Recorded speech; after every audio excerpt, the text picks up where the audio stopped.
Avant de commencer l'histoire, dites-nous d'où vous regardez en laissant un commentaire ci-dessous. Si vous appréciez cette vidéo, n'oubliez pas de liker et de vous abonner. Passez une merveilleuse journée.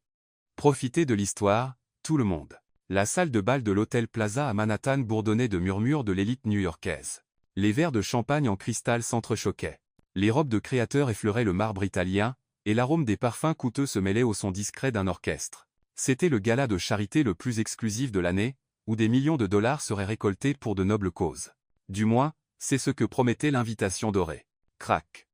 Le bruit résonna dans la salle de bal comme un coup de tonnerre par une journée ensoleillée, toutes les conversations s'arrêtèrent. 200 têtes se tournèrent simultanément vers le centre de la salle, où une femme en robe rouge sang se tenait, la main encore levée, tremblante de rage. Devant elle, un homme en smoking impeccable se tenait la joue, une marque rouge se formant sur sa joue droite. « Espèce d'arrogant !»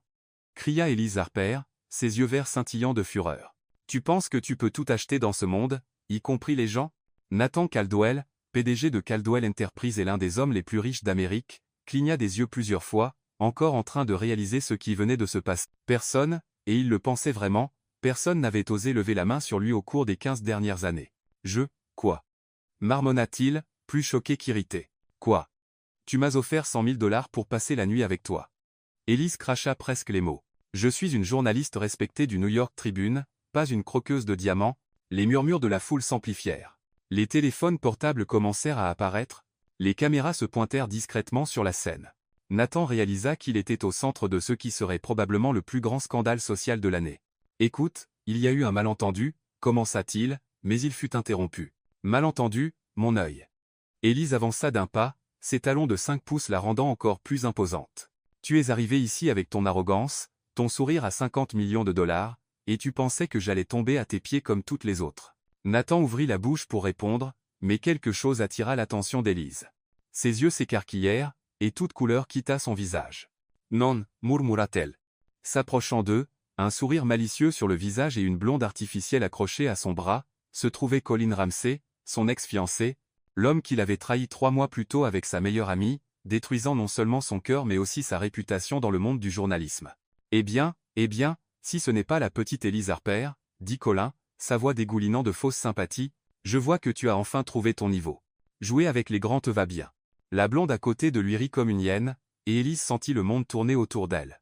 Toutes les caméras étaient maintenant pointées sur elle, capturant chaque seconde de son humiliation. C'est alors que cela se produisit. Nathan Caldwell, toujours marqué par la gifle, fit un pas à côté d'Elise. Sans prévenir, il l'attira à lui, une main ferme sur sa taille, l'autre relevant doucement son menton. « Désolé, chérie, » murmura-t-il, ses yeux bleus rencontrant les siens. « J'aurais dû faire ça il y a longtemps. » Et puis il l'embrassa.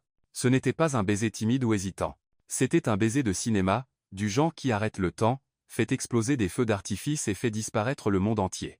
Elise sentit ses genoux faiblir, ses mains agrippant automatiquement les revers de son smoking. Quand ils se séparèrent, la salle de bal était dans un silence complet. Colin avait pâli, la bouche ouverte de choc. La blonde à côté de lui semblait avoir avalé un poisson.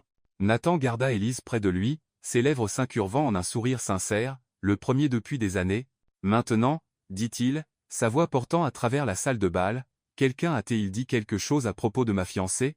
Elise le regarda, ses yeux encore voilés par le baiser, et murmura, « Tu es complètement fou. » « Complètement » acquiesça-t-il en embrassant son front. « Mais avouez, ça marchait. » Et pour la première fois en 3 mois, Elise Harper sourit sincèrement.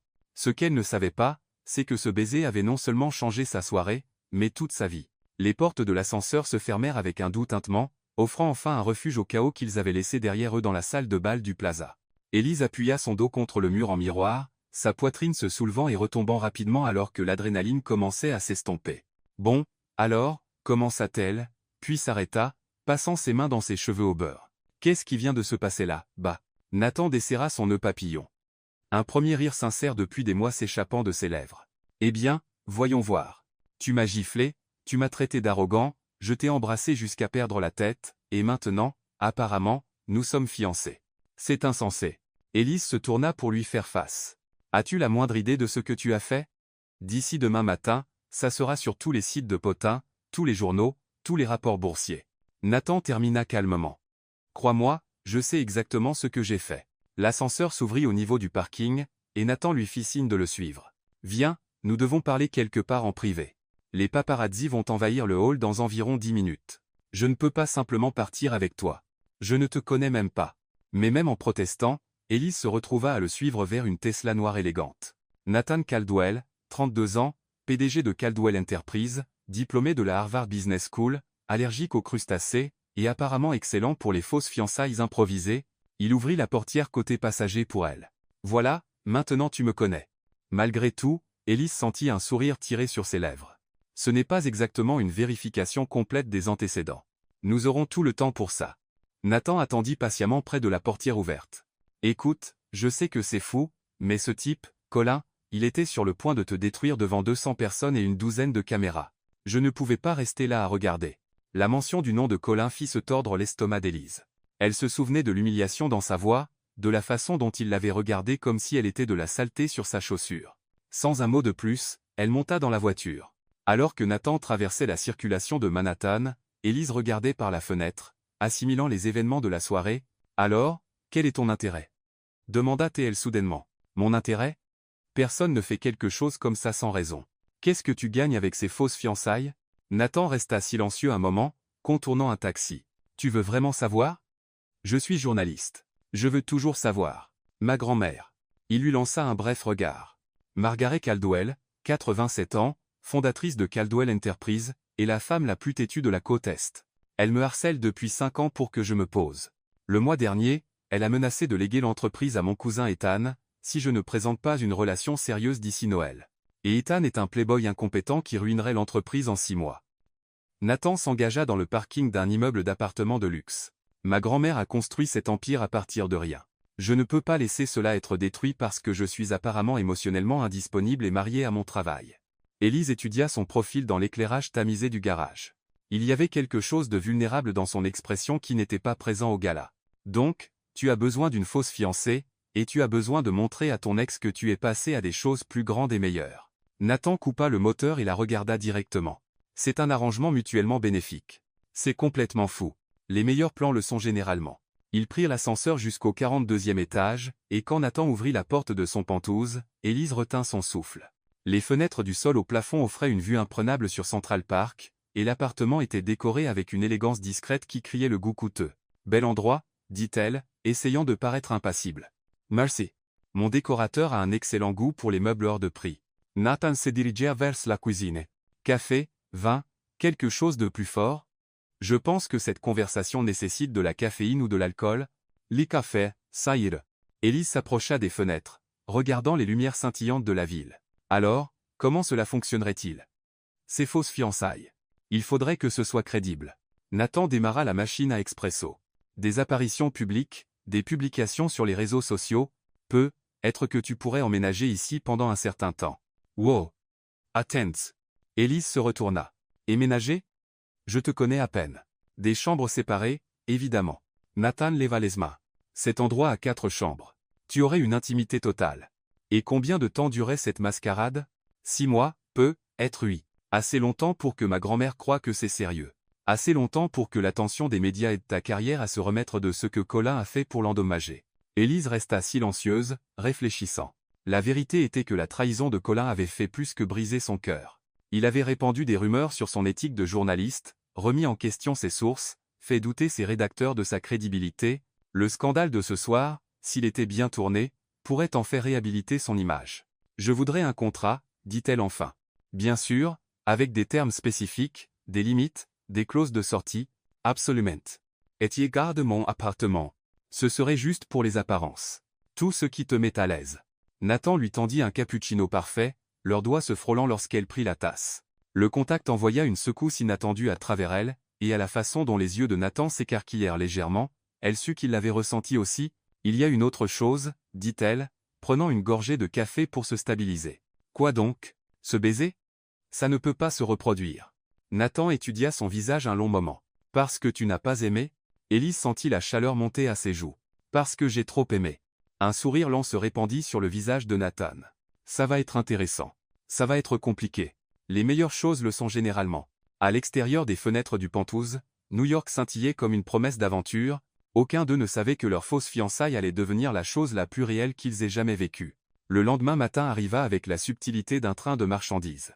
Le téléphone d'Élise vibrait sans arrêt depuis 6 h du matin. Et quand elle regarda enfin l'écran, elle avait 47 appels manqués, 93 messages textes, et environ 200 notifications sur les réseaux sociaux. « Mon Dieu !» murmura-t-elle, faisant défiler les gros titres sur son téléphone. La fiancée mystérieuse de Caldwell. Qui est Élise Harper? De la gifle au baiser, le moment le plus choquant du gala du Plaza. Les fiançailles surprises du milliardaire secouent Wall Street. La sonnette de son appartement retentit avec insistance. À travers l'interphone, elle entendit la voix de sa meilleure amie Lila. « Élise Marie Harper, ouvre cette porte tout de suite, ou j'appelle les pompiers. » 5 minutes plus tard, Lila Nguyen fit irruption par la porte comme une petite tornade, son sac à main de créateur se balançant dangereusement alors qu'elle agitait une pile de journaux. « C'est quoi ce bordel ?» Lila claqua les journaux sur la table basse d'Élise. « Tu te fiances à Nathan Caldwell et tu ne dis rien à ta meilleure amie? J'ai dû la prendre par page 6. Lila, je peux expliquer. Tu as intérêt. Sais-tu qui est cet homme? Il figure sur la liste des célibataires les plus convoités de Forbes depuis 3 ans. Sa fortune a plus de zéro que mon numéro de téléphone. » Le téléphone d'Élise sonna. Le nom de Nathan apparut à l'écran. « C'est lui, dit-elle faiblement. Réponds. » Lila cria presque. « Mets-le sur haut-parleur. »« Bonjour, Nathan. »« Bonjour, chérie. » Sa voix était chaude d'amusement. « Je suppose que tu as vu les nouvelles. Difficile à manquer quand il y a des photographes campés devant mon immeuble. »« Ah, oui. J'ai être sous-estimé l'intérêt des médias. Mon assistante s'occupe des communiqués de presse, mais nous devons nous rencontrer aujourd'hui pour finaliser notre arrangement. » Les yeux de Lila semblaient sortir de leurs orbites. Elle attrapa un carnet et griffonna. « Demande-lui pour le baiser. » Élise repoussa le carnet. « Où veux-tu qu'on se retrouve? » « Au cabinet de mon avocat. Il faudra rendre cela officiel si nous voulons que ça marche. Peux-tu être chez Bennett, Black & Associates à 11h? J'y serai. Oh, et Élise, tu devrais être utiliser l'entrée de service. » L'entrée de l'immeuble ressemble à un cirque médiatique. Après avoir raccroché, Élise se tourna pour faire face au regard impatient de Lila. « Raconte.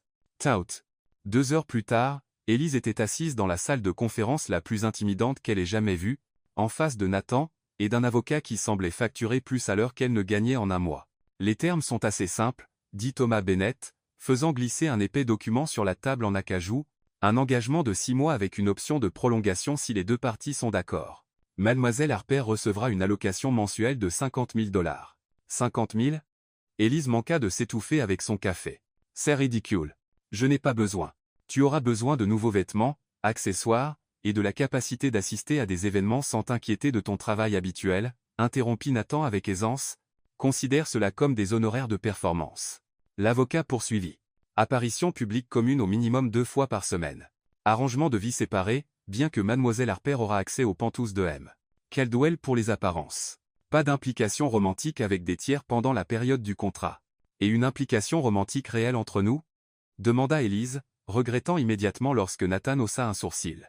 Cela n'est pas couvert par le contrat, répondit l'avocat diplomatiquement. Ça devrait l'être, dit Élise fermement. Pas d'implication romantique, point final. C'est une affaire. Nathan sembla amusé. Si c'est ce que tu veux, c'est d'accord.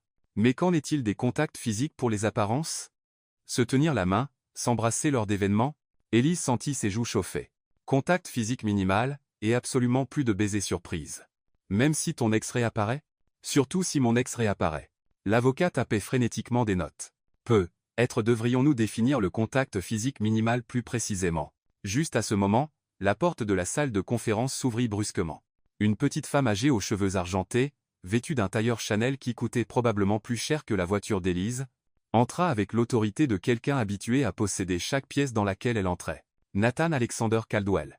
Qu'est-ce que ce non-sens que je lis dans les journaux? Nathan se leva immédiatement, son comportement changeant entièrement.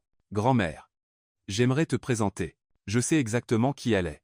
Les yeux bleus perçants de Margaret Caldwell, si semblables à ceux de Nathan, se fixèrent sur Élise. La question est, quelles sont ses intentions envers mon petit-fils? Élise se leva également, tendant la main. Madame Caldwell, c'est un plaisir de. C'est Smola Caldwell. Je n'ai jamais pris le nom de mon mari. La poignée de main de Margaret était ferme, son regard évaluateur. J'ai construit cette entreprise quand les femmes n'étaient même pas autorisées dans les salles de conseil. Je n'ai pas besoin du nom d'un homme pour me définir.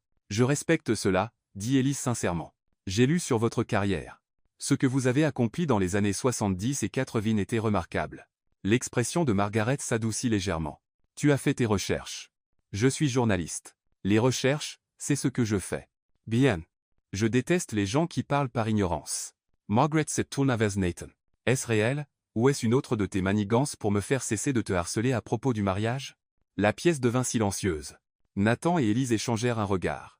C'est réel, grand-mère, dit Nathan doucement. Margaret les étudia tous les deux. Alors je suppose que vous ne verrez pas d'inconvénient à vous joindre à moi pour le dîner dimanche. Tous les deux, au domaine. Ce n'était pas une question. Bien sûr, entendit Élise répondre. Nous serions ravis. Après que Margaret fut partie avec la force d'un ouragan qui s'éloigne, Élise se laissa tomber dans son fauteuil. Ta grand-mère est terrifiante. Elle est aussi incroyablement intelligente. Si quelqu'un peut voir à travers cela, c'est elle. Alors nous ferions mieux de rendre cela convaincant. Nathan se pencha en arrière dans son fauteuil, l'étudiant.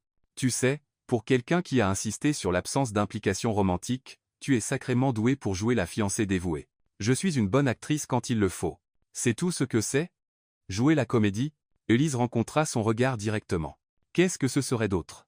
Nathan sourit, mais quelque chose dans ses yeux suggérait que la question était plus compliquée qu'aucun d'eux ne voulait l'admettre. Je suppose que nous le découvrirons. Alors qu'ils signaient le contrat, aucun d'eux ne remarqua la petite clause à la page 12 que Thomas Bennett avait discrètement ajoutée.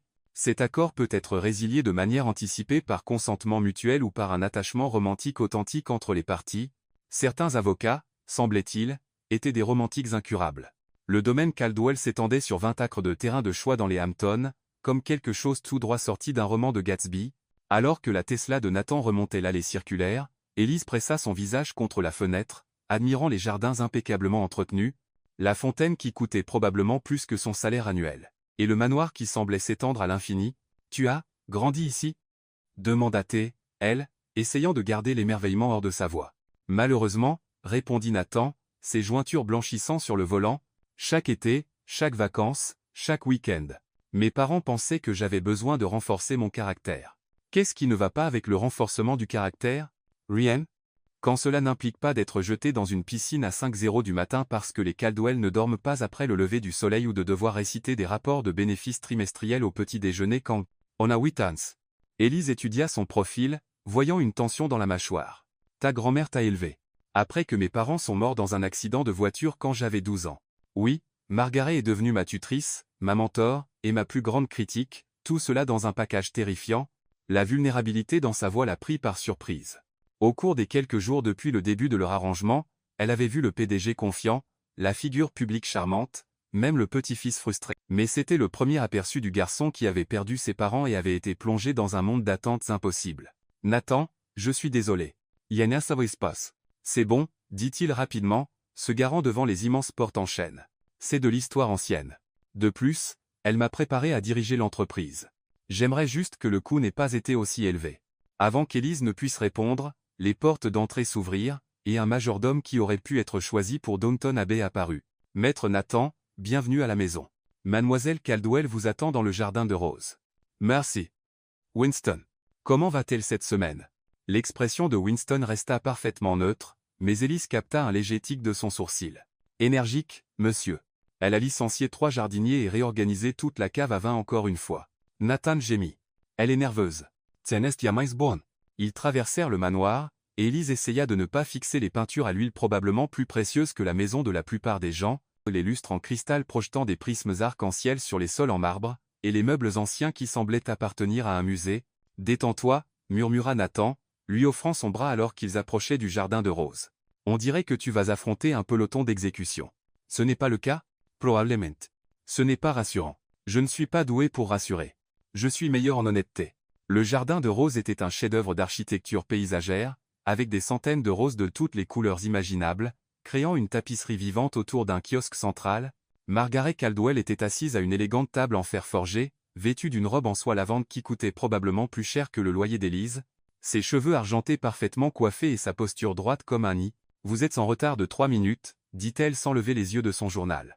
La circulation, répondit Nathan, tirant la chaise d'Élise avant de prendre la sienne. Il n'y a pas de circulation sur une route privée, Nathan. Margaret plia son journal avec une précision militaire et posa son regard perçant sur Élise. Tu as l'air nerveuse, ma chère. Un peu, admit Élise. Je veux faire une bonne impression. Bien. Je méprise les gens qui se moquent de ce que les autres pensent. Cela montre un manque de respect. Margaret versa du thé d'un service en argent orné. Maintenant, parle-moi de toi. Et ne me donne pas la version édulcorée que tu donnerais à un reporter. Je veux la vraie histoire. Élise accepta la délicate tasse en porcelaine, consciente qu'elle tenait probablement quelque chose valant plus que sa voiture. Que veux-tu savoir? Tout. Commence par ton enfance. Pendant l'heure suivante, Margaret interrogea Élise avec la précision d'une enquêtrice chevronnée. Elle voulait tout savoir sur l'éducation de classe moyenne d'Élise dans l'Ohio, son diplôme de journalisme de Northwestern, sa carrière aux tribunes, ses livres préférés, ses opinions politiques, ses pensées sur l'art moderne, et son opinion sur l'état actuel du journalisme d'investigation. Tout au long, Nathan resta silencieux, remplissant occasionnellement les tasses de thé ou offrant des sourires encourageants, mais surtout observant les deux femmes les plus importantes de sa vie se jauger. Et cet ex-fiancé, dit Margaret, coupant dans un saumon parfaitement préparé, celui qui a fait une telle scène au plaza. Parlez-moi de lui. La fourchette d'Élise s'arrêta à mi-chemin de sa bouche. Colin, il n'y a pas grand-chose à dire. Nous étions ensemble pendant 2 ans, fiancés pendant 6 mois. Il a fait de mauvais choix. Il t'a trompé, dit Margaret franchement. Avec ta meilleure amie, si les colonnes de Potin sont exactes. Grand-mère, avertit Nathan. Je ne pose pas la question pour être cruel, Nathan. Je pose la question parce que je veux comprendre quel genre d'homme serait assez fou pour perdre une femme comme Élise. Élise sentit la chaleur monter à ses joues. Colin pensait que j'étais trop ambitieuse, trop concentrée sur ma carrière. Il voulait quelqu'un qui se contenterait d'être un accessoire dans sa vie plutôt que de construire la sienne. Et toi, que voulais-tu? Je voulais quelqu'un qui comprenne que aimer quelqu'un signifie soutenir ses rêves, pas essayer de les réduire pour correspondre à ses propres insécurités. Les yeux de Margaret s'aiguisèrent d'intérêt. Une excellente réponse. Et que veux-tu de Nathan? La question flottait dans l'air comme un défi. Élise sentit Nathan se tendre à côté d'elle, et elle réalisa que c'était le moment qui déterminerait si Margaret verrait à travers leur mascarade. Je veux quelqu'un qui me voit comme une égale, dit Élise honnêtement. Quelqu'un qui me pousse à être meilleur sans essayer de changer qui je suis. Quelqu'un qui n'est pas menacé par mon succès parce qu'il est sûr du sien. Et penses-tu que Nathan est cet homme? Élise regarda Nathan, voyant quelque chose de vulnérable et d'espiègle dans ses yeux bleus. Je pense qu'il a le potentiel pour l'être. Ce n'était pas un mensonge, réalisa-t-elle avec surprise. Au cours des derniers jours, elle avait vu des aperçus de l'homme sous l'apparence du milliardaire, la façon dont il l'avait protégé de l'humiliation de Colin, la manière dont il avait pris soin de respecter ses limites même en négociant leur arrangement, la façon dont il avait montré une véritable préoccupation pour son confort et sa sécurité. Margaret hocha la tête avec approbation. Nathan, accompagne-moi à la serre. Je veux te montrer les nouvelles orchidées. Nathan sembla confus. Mais nous n'avons pas fini. Maintenant, Nathan. Ce n'était clairement pas une demande. Nathan serra brièvement la main d'Élise avant de suivre sa grand-mère à travers le jardin, laissant Élise seule avec ses pensées et un sentiment croissant de malaise. 20 minutes plus tard, ils revinrent, Margaret semblant satisfaite et Nathan ayant l'air d'avoir subi un interrogatoire. Eh bien, annonça Margaret, se réinstallant dans son fauteuil, j'ai pris ma décision. Ta décision? Demanda Élise.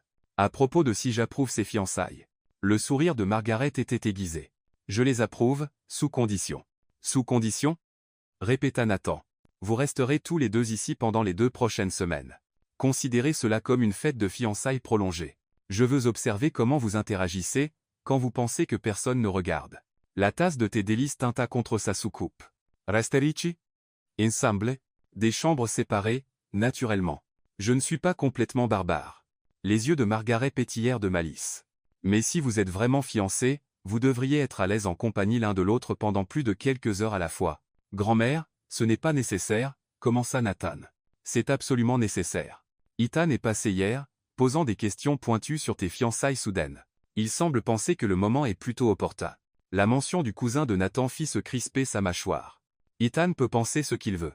Ethan peut aussi contester mon testament s'il pense que tu me trompes. La voix de Margaret portait une pointe d'acier. 2 semaines, Nathan. Prouve-moi que c'est réel, et j'annoncerai mes plans de succession lors de la réunion du conseil d'administration de l'entreprise. Échoue à me convaincre. Et je considérais sérieusement l'aptitude d'Ethan au leadership. Élise et Nathan échangèrent un regard. Ils étaient piégés, et Margaret le savait. D'accord, dit Nathan finalement. 2 semaines. Excellent. Winston prépara la suite bleue pour Élise et s'assura que ta chambre habituelle est prête, Nathan. Margaret se leva, lissant sa robe. Le dîner est à 19h. Le code vestimentaire est formel, et nous serons rejoints par les Langlais et les Thornton. Il meurt d'envie de rencontrer la mystérieuse fiancée de Nathan. Après que Margaret fut partie avec la grâce d'une reine, Élise et Nathan restèrent assis dans un silence abasourdi. 2 semaines, dit Élise finalement. 2 semaines, acquiesça Nathan, avec des dîners, des codes vestimentaires formels, une observation constante et Ethan qui rôde à la recherche de preuves que nous jouons la comédie. Elise se leva, faisant les 100 pas autour des rosiers. Ça devient compliqué. Ça allait toujours être compliqué. Pas à ce point. Je pensais que nous assisterions à quelques événements, que nous souririons pour quelques photos, et que ce serait fini. Je n'ai pas signé pour des vacances familiales prolongées et des évaluations psychologiques. Nathan se leva également, attrapant doucement son bras pour arrêter son va-et-vient. Et, nous pouvons gérer ça. Pouvons-nous? Parce que là, j'ai l'impression qu'on est complètement dépassé. Peut-être que oui. Nathan s'approcha, sa voix tombant dans ce ton chaleureux et intime qui faisait frissonner son estomac. Mais nous sommes là, dedans ensemble. Pendant un moment, ils restèrent là dans le jardin de roses, entourés par l'odeur des fleurs et le son des vagues de l'océan au loin, et Elise sentit l'attraction dangereuse de commencer à vraiment se soucier de cet homme. Le cadre était romantique. Ses yeux étaient sincères, et elle se souvenait exactement pourquoi ce baiser au plaza avait été si bouleversant. « Nathan » commença-t-elle, mais elle fut interrompue par le bruit de pas sur le chemin du jardin. Un homme qui ressemblait à une version plus jeune et moins raffinée de Nathan s'approcha d'eux avec un sourire en coin qui mit immédiatement Elise sur ses gardes. « Eh bien, si ce n'est pas le couple heureux, dit-il, sa voix dégoulinant de charme faux. Ethan Caldwell. J'avais hâte de rencontrer la femme qui a finalement dompté mon cousin. » Tout le corps de Nathan se tendit. « Ethan, je ne savais pas que tu passais aujourd'hui. Margaret m'a invité pour le dîner, elle a dit qu'elle voulait que toute la famille rencontre Elise. » Le sourire d'Ethan était prédateur. « Je dois dire, Nathan, tes fiançailles sont une sacrée surprise. Si sodaine, si opportune. L'amour ne suit pas un calendrier, dit Elise avec aisance, glissant sa main dans celle de Nathan. Coin on sait. Comme c'est romantique, répondit Ethan, son ton suggérant qu'il trouvait cela tout sauf romantique. Et depuis combien de temps vous voyez-vous avant l'incident du plaza? Je veux dire, c'était un piège, et ils le savaient tous. Toute réponse qu'il donnait pouvait être vérifiée, investiguée, démentie. Est-ce que ça importe? Demanda Nathan, sa voix dangereusement calme. Nous sommes ensemble maintenant. Bien sûr que ça importe. Je suis juste curieux du calendrier. Ce n'est pas tous les jours que le célibataire le plus convoité d'Amérique se fait gifler et fiancer dans la même soirée. Elise sentit la main de Nathan se resserrer autour de la sienne, et elle réalisa qu'il était sur le point de dire quelque chose qui ferait totalement échouer leur couverture. Agissant par instinct, elle se rapprocha de lui, posant sa main libre sur son torse. En fait, nous gardions les choses privées depuis des mois, dit-elle, levant les yeux vers Nathan avec ce qu'elle espérait être une adoration convaincante. Nathan voulait s'assurer que je pouvais gérer l'attention des médias avant de rendre cela public. L'incident du plaza a simplement accéléré notre calendrier. Comme c'est attentionné de sa part, dit Ethan, n'en croyant pas un mot. Et je suppose que vous avez des photos ensemble, des messages textes, une sorte de preuve de cette relation secrète. Nous ne sommes pas en procès ici, Ethan, dit Nathan froidement. Vraiment? Le sourire d'Ethan devint aiguisé. Margaret vieillit, Nathan. Elle est plus confiante qu'avant. Mais pas moi. Et si je découvre que tu mènes une sorte d'escroquerie pour sécuriser ton héritage? Tcha soufit. Nathan avança, et pendant un moment, Elise pensa qu'il pourrait réellement frapper son cousin. Messieurs, la voix de Margaret trancha la tension comme une lame. Elle s'approcha de la maison, ayant clairement entendu chaque mot. Je pense que c'est assez de liens familiaux pour un après-midi. Ethan, tu es en avance pour le dîner. Nathan, pourrais-tu montrer sa chambre à Elise pour qu'elle puisse se rafraîchir? C'était un renvoi, et tout le monde le savait. Ethan leur lança un dernier regard calculateur avant de suivre Margaret vers la maison. Eh bien, dit Elise quand ils furent seuls, ton cousin semble charmant. Ethan a toujours été un serpent. Nathan passa une main dans ses cheveux. Mais il n'a pas tort. Nous devons être plus prudents. S'il découvre que nous jouons la comédie, alors nous ne le laissons pas découvrir. Elise redressa ses épaules avec détermination. Nous rendons cela si convaincant que même lui ne pourra pas y trouver de faille. Et comment faisons-nous cela? Elise le regarda longuement, pesant ses options. Nous devenons le couple que nous prétendons être en public, en privé, partout sauf derrière les portes closes. Nous apprenons les habitudes de l'autre, partageons des blagues internes, agissons comme des gens réellement amoureux. Tu penses que tu peux simuler être amoureuse de moi pendant 2 semaines? La question était décontractée, mais quelque chose dans ses yeux suggérait que la réponse comptait plus qu'elle ne le devrait. Je suis une très bonne actrice quand il le faut, répondit-elle. Mais même en le disant, elle se demanda si elle essayait de le convaincre ou de se convaincre elle-même. Alors mettons en scène la performance de notre vie. Alors qu'ils retournaient vers la maison main dans la main pour le bénéfice des regards indiscrets, aucun d'eux n'admit la suspicion croissante que la frontière entre la performance et la réalité devenait dangereusement floue. Les 2 semaines suivantes, réalisa Elise, allaient tester plus que leur talent d'acteur. Elles allaient mettre à l'épreuve chaque mur soigneusement construit autour de son cœur. Et elle était terrifiée que Nathan Caldwell puisse être le seul homme capable de les faire tous tomber. La suite bleue était environ 3 fois plus grande que l'appartement d'Elise à Manhattan, avec un coin salon, une salle de bain en marbre qui semblait appartenir à un spa de luxe, et un lit à baldaquin qui pourrait confortablement accueillir 4 personnes.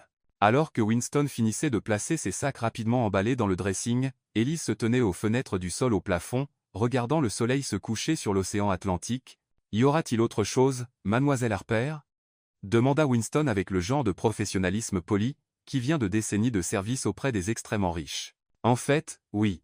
Depuis combien de temps travaillez-vous pour la famille Caldwell ?» L'expression de Winston s'adoucit légèrement. « 37 ans, mademoiselle. J'ai commencé comme valet de pied quand le père de maître Nathan était encore en vie. » Comment était Nathan enfant? Le majordome resta silencieux un moment, pesant clairement ce qu'il devait révéler.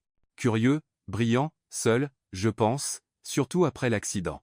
Il passait des heures dans la bibliothèque, lisant tout ce qu'il pouvait trouver. Mademoiselle Margaret pensait que l'éducation était le remède au chagrin. Et l'était-ce? Maître Nathan a appris à cacher ses émotions très bien. Si c'est la même chose que guérir. Winston haussa les épaules diplomatiquement. Peut-être serez-vous celle qui en jugera, mademoiselle. Après le départ de Winston, Elise déballa ses quelques affaires, se sentant de plus en plus déplacée parmi les tapisseries en soie et les meubles anciens. Elle avait apporté des jeans et des robes décontractées, totalement non préparées pour un séjour de 2 semaines dans ce qui était essentiellement un palais. Un léger coup à la porte communicante la fit se figer. Elle avait remarqué la porte plus tôt mais supposait qu'elle menait à une salle de bain ou à un placard. « Élise, c'est Nathan. Puis-je entrer ?» Elle ouvrit la porte pour le trouver debout dans ce qui était clairement sa chambre d'enfance, bien que mise à jour avec des meubles d'adulte. Les murs étaient bordés d'étagères de livres, et elle pouvait voir des diplômes et des récompenses exposés avec une précision muséale. « Des chambres communicantes, dit-elle, haussant un sourcil. L'idée de subtilité de Margaret, répondit-il avec un sourire ironique. Ne t'inquiète pas, la porte se verrouille des 2 côtés. Je voulais juste vérifier si tu vas bien avec tout ça. Défini, bien. Nathan s'appuya contre le cadre de la porte, et Élise ne put s'empêcher de remarquer à quel point il semblait différent en vêtements décontractés. Le jean et le pull bleu marine le rendaient plus jeune, plus accessible, moins comme le PDG intimidant et plus comme le garçon décrit par Winston. Ce que ça vaut, je suis désolé pour Ethan. Il a toujours été jaloux de ma position dans la famille, mais je ne m'attendais pas à ce qu'il soit aussi agressif. C'est bon. J'ai déjà géré des sources hostiles. Élise s'assit sur le bord de l'énorme lit, mais nous devons parler de notre histoire. Il va continuer à nous tester, et nous devons avoir des réponses cohérentes. D'accord. Veux-tu prendre un café et régler ça? Il y a un bureau au bout du couloir qui est plus privé. 20 minutes plus tard, ils étaient installés dans un bureau confortable avec des carnets, du café, et ce qui ressemblait à des devoirs. Nathan avait allumé un feu dans la cheminée, et toute la scène semblait si domestique qu'Élise dut se rappeler que tout cela était une comédie. Bon, dit-elle, le stylo prêt au-dessus du papier. Comment nous sommes-nous rencontrés? Dans un café, suggéra Nathan. Trop cliché. De plus, je ne bois pas de café, je suis snob concernant ma caféine. Bon à savoir. Librairie? Mieux. Laquelle? The Strand. Tu étais dans la section journalisme. J'étais dans la section affaires. Tu as fait tomber un livre. Je l'ai ramassé. Nous avons commencé à parler d'éthique des médias à l'ère numérique. Elisa termina. C'est crédible. J'y passe vraiment beaucoup de temps. Parfait. Quand était-ce? Il y a 8 mois. Le 15 octobre. Cela nous donne le temps d'avoir développé une vraie relation avant de rendre cela public. Pendant les 2 heures suivantes, ils façonnèrent leur histoire d'amour fictive avec l'attention aux détails de scénaristes. Leur premier rendez-vous était un dîner dans un petit restaurant italien à Little Italy. Nathan avait été nerveux et avait renversé du vin sur sa chemise. Élise avait ri et proposé de l'emmener à son pressing. Leur premier baiser eut lieu 3 semaines plus tard sur le pont de Brooklyn au coucher du soleil parce que Nathan voulait lui montrer la vue de Manhattan depuis son endroit préféré. C'est presque amusant, admit Élise, regardant leur chronologie. Nous devrions écrire des romans d'amour. Je ne pense pas que les PDG milliardaires soient autorisés à écrire des romans d'amour. C'est probablement contre un code de masculinité. Qui le dit? Mes professeurs de l'école de commerce, mon conseil d'administration, et à peu près tous les magazines d'affaires qui m'ont profilé. Élise étudia son visage. Est-ce que tu te fatigues parfois de tout ça?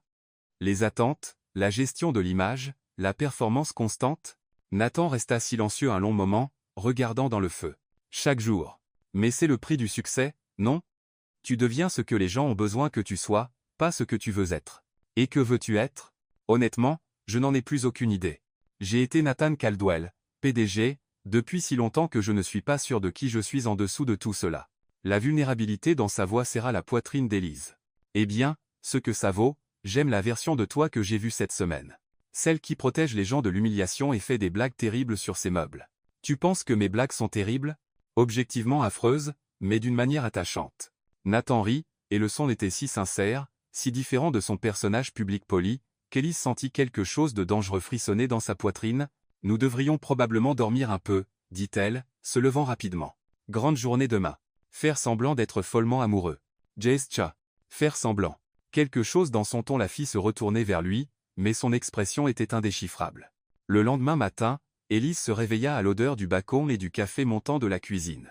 Elle avait mieux dormi qu'elle ne l'avait fait depuis des mois, peut-être parce que le lit était comme dormir sur un nuage, ou peut-être parce qu'elle s'était sentie plus en sécurité, sachant que Nathan était dans la pièce d'à côté.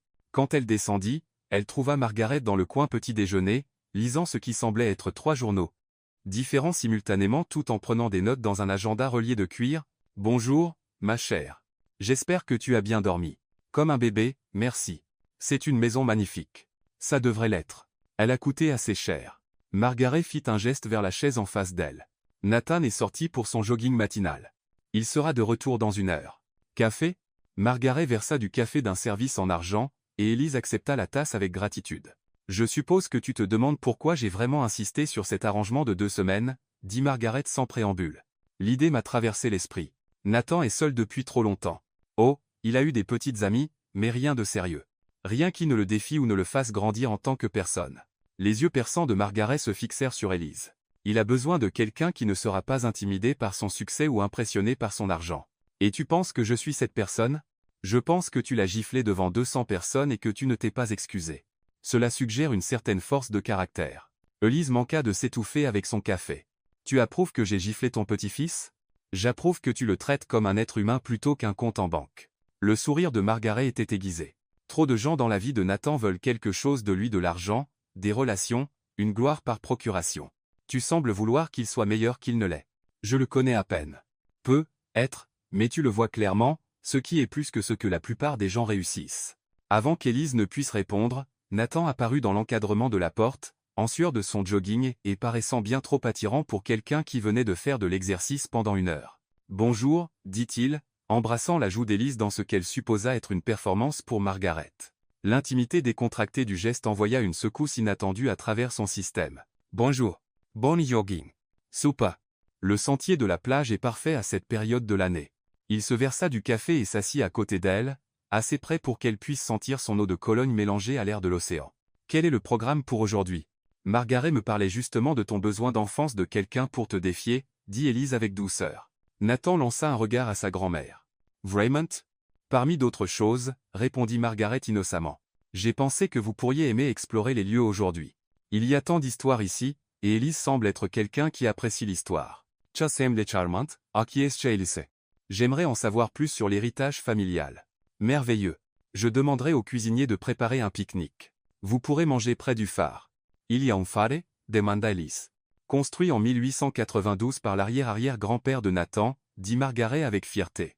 Il a été restauré, bien sûr, mais il est toujours fonctionnel. Très romantique, surtout au coucher du soleil. Le mot romantique flottait dans l'air avec une intention évidente.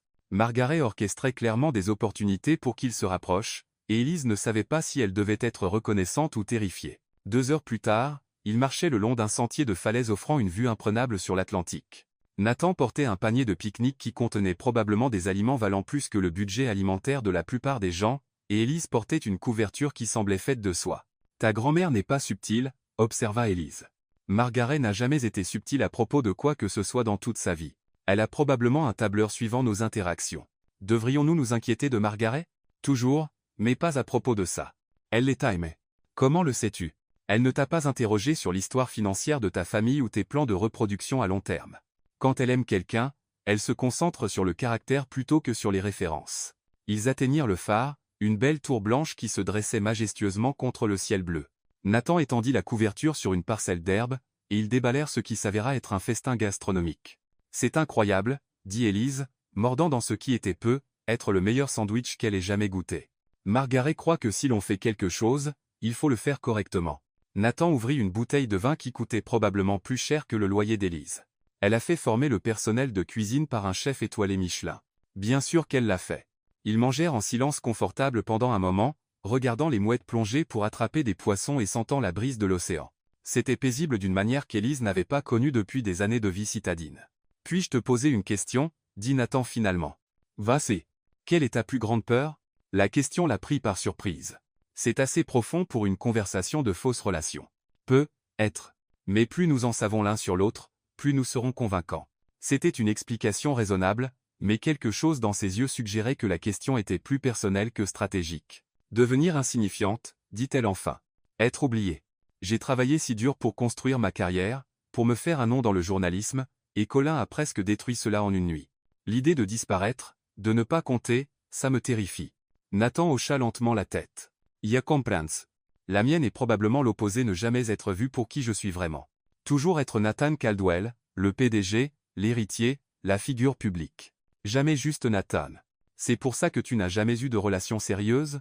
En partie. C'est difficile de faire confiance aux sentiments de quelqu'un quand tu sais qu'ils sont influencés par ton compte en banque. Il la regarda directement. Tu ne sembles pas influencé par mon compte en banque. Je trouve la richesse excessive moralement compliquée, admit Élise. Pas que je te juge spécifiquement. Mais l'inégalité dans ce pays est stupéfiante, et les gens avec tes ressources ont une responsabilité d'y remédier. Tu as raison. Sa réponse l'a surpris. J'y ai beaucoup pensé récemment, en fait. L'entreprise fait du travail caritatif, mais ça semble performatif, comme si nous cochions des cases plutôt que de faire un vrai changement. À quoi ressemblerait un vrai changement pour toi? Je ne sais pas encore, mais j'aimerais le découvrir. Ils parlèrent pendant des heures, passant de la responsabilité sociale au livre préféré, aux rêves de voyage, aux embarras de l'enfance. Élise se retrouva à partager des histoires qu'elle n'avait racontées à personne, et Nathan révéla un sens de l'humour à la fois vif et autoproclamé. Quand le soleil commença à se coucher, peignant le ciel en nuances d'orange et de rose, Nathan se leva et lui tendit la main. « Veux-tu voir la vue depuis le phare ?» L'ascension de l'escalier en spirale étroit était vertigineuse, mais la vue du sommet était à couper le souffle. Toute la côte s'étendait devant eux, avec le domaine Caldwell ressemblant à quelque chose tout droit sorti d'un conte de fées en bas. « C'est magnifique », souffla Élise. « Oui, ça l'est. » Quand elle se tourna, elle trouva Nathan la regardant au lieu de la vue, et quelque chose dans son expression fit battre son cœur. « Nathan, je sais que c'est juste une comédie. » Il s'approcha quand même, sa main venant toucher doucement son visage. « Mais parfois, la comédie semble plus réelle que tout le reste dans ma vie. » Pendant un moment, ils restèrent là dans le phare alors que le soleil se couchait autour d'eux, et Élise sentit l'attraction dangereuse de vraiment tomber amoureuse de cet homme. Le cadre était incroyablement romantique. Son toucher était doux et chaud, et le regard dans ses yeux suggérait que juste peut être, il ressentait la même confusion qu'elle. « Nous devrions redescendre, murmura-t-elle. Mais elle ne s'éloigna pas. « Nous devrions, acquiesça-t-il. Mais son pouce traça doucement sa pommette. Il serait être resté là pour toujours, pris dans ce moment entre comédie et réalité, si le téléphone de Nathan n'avait pas vibré avec un message texte. Il recula, vérifiant l'écran, et son expression s'assombrit immédiatement. « Qu'est-ce que c'est? Ethan. Il s'est invité à dîner ce soir, et il amène un ami. Quel genere d'ami? Un détective privé. » Élise sentit son estomac se nouer. « Il va vraiment nous enquêter? On dirait. » Nathan passa une main dans ses cheveux. « Nous devons retourner et nous préparer. S'il y a des failles dans notre histoire, il les trouvera. » Alors qu'il rangeait le pique-nique et retournait vers la maison, l'esprit d'Élise s'emballa. Ils avaient passé une belle journée à apprendre à se connaître, construisant une base d'amitié et d'attraction authentique, mais maintenant, la réalité revenait en force, lui rappelant que tout cela était une performance, un arrangement commercial qui pourrait s'effondrer s'il n'était pas prudent. « Nathan? Wise? Que se passe-t-il si Ethan prouve que nous jouons la comédie ?» Nathan resta silencieux un long moment. « Alors je perds tout l'entreprise, mon héritage, probablement ma relation avec Margaret. Et toi, tu redeviens l'ex-fiancé humilié de Colin avec une réputation endommagée? Ça n'arrivera pas. » Nathan s'arrêta de marcher et se tourna pour lui faire face. « Je ne laisserai pas cela arriver. Comment peux-tu en être si sûr? Parce que nous ne jouons plus la comédie. » Les mots pesaient entre eux, lourds d'implication. Élise scruta son visage, cherchant des signes qu'il parlait juste de leur jeu d'acteur amélioré, mais ce qu'elle vit là était quelque chose de beaucoup plus dangereux. « Nathan, je sais que c'est compliqué. Je sais que ce n'était pas le plan, mais passer cette journée avec toi, apprendre qui tu es vraiment, je ne peux plus prétendre que c'est juste une affaire. » Le cœur d'Élise battait la chamade. « Nous avons un contrat. Nous avons convenu qu'il n'y aurait pas d'implication romantique. Je m'en souviens. » Nathan s'approcha. « Mais les contrats peuvent être renégociés. Vraiment? Si les deux parties sont d'accord. » Avant qu'Élise ne puisse répondre, ils entendirent des voix appeler leur nom depuis la direction de la maison. Ethan était arrivé tôt, et leur performance allait commencer. Prête? Nathan lui offrit son bras. Non, dit-elle honnêtement, mais prit son bras quand même. Mais faisons-le. Alors qu'ils marchaient vers la maison, Élise réalisa que les prochaines heures détermineraient non seulement le succès de leur arrangement, mais aussi l'avenir de ceux qui grandissaient entre eux. L'enquête des temps les exposerait soit comme des fraudeurs, soit les forcerait à affronter la vérité qu'ils avaient dansé autour toute la journée. Elle n'était plus sûre de quel résultat l'effrayait le plus. La maison se dressait devant eux, illuminée de l'intérieur comme un décor de théâtre, et Élise prit une profonde inspiration. Il était temps de donner la performance de sa vie, même si elle n'était plus sûre de savoir où la performance s'arrêtait et où la réalité commençait. Une dernière chose, dit Nathan doucement alors qu'ils approchaient de la porte d'entrée, quoi qu'il arrive ce soir, quoi qu'Ethan trouve ou ne trouve pas, je veux que tu saches qu'aujourd'hui était réel. Ce sentiment, cette connexion, c'est réel. Élise regarda dans ses yeux et ne vit rien d'autre que de la sincérité. Pour moi aussi. Bien. Accroche-toi à ça, parce que nous allons entrer dans une zone de guerre. La porte d'entrée s'ouvrit, et Margaret apparut avec un sourire qui n'atteignait pas tout à fait ses yeux. Vous voilà, mes chéris. Ethan est ici avec son ami. Ils sont très impatients de vous rencontrer tous les deux. Nathan serra la main d'Élise une fois, un geste de soutien et de solidarité, et ensemble ils entrèrent dans ce qui semblait être la performance la plus importante de leur vie. Aucun d'eux ne savait que le détective privé d'Ethan avait déjà découvert quelque chose qui changerait tout, et ce n'était pas du tout ce qu'ils attendaient. La salle à manger formelle du domaine Caldwell avait été le théâtre de nombreux dîners importants au fil des décennies, des accords commerciaux qui ont façonné Wall Street, des conversations politiques qui ont influencé la politique, et des rassemblements sociaux qui ont déterminé qui était dans dehors des cercles d'élite de New York. Mais ce soir, alors qu'Élise se tenait devant son dressing en essayant de choisir la bonne armure pour la bataille, elle soupçonnait que ce dîner serait le plus déterminant de tous. Elle se préparait depuis plus d'une heure, changeant de tenue 3 fois avant de se décider pour une robe bleu nuit que Lila avait insisté pour qu'elle achète pour les urgences nécessitant un maximum de confiance. Le tissu de soie épousait ses courbes aux bons endroits, et la couleur faisait ressortir ses yeux, mais plus important encore, cela la faisait se sentir puissante. Ce soir, elle aurait besoin de chaque once de confiance qu'elle pourrait rassembler. Lila avait appelé plus tôt, offrant un soutien moral via FaceTime pendant qu'Élise se battait avec ses choix de tenue. Tu réfléchis trop, avait dit Lila, regardant Élise présenter différentes robes. Mais juste quelque chose qui te donne l'impression que tu pourrais diriger une entreprise du Fortune 500 ou jouer dans ton propre film d'action. J'ai besoin de me sentir comme si je pouvais survivre à un interrogatoire professionnel par un détective privé, avait répondu Élise, se décidant finalement pour le bleu nuit. Alors définitivement le bleu. C'est ta couleur de pouvoir. De plus, ça va avec les yeux de ton faux fiancé. Ses yeux ne sont pas faux. Mais les fiançailles le sont, non? Élise avait mis fin à l'appel sans répondre, ce qui était une réponse suffisante pour Lila, qui avait immédiatement envoyé un texto, « OMG, tu es vraiment en train de tomber amoureuse de lui, n'est-ce pas?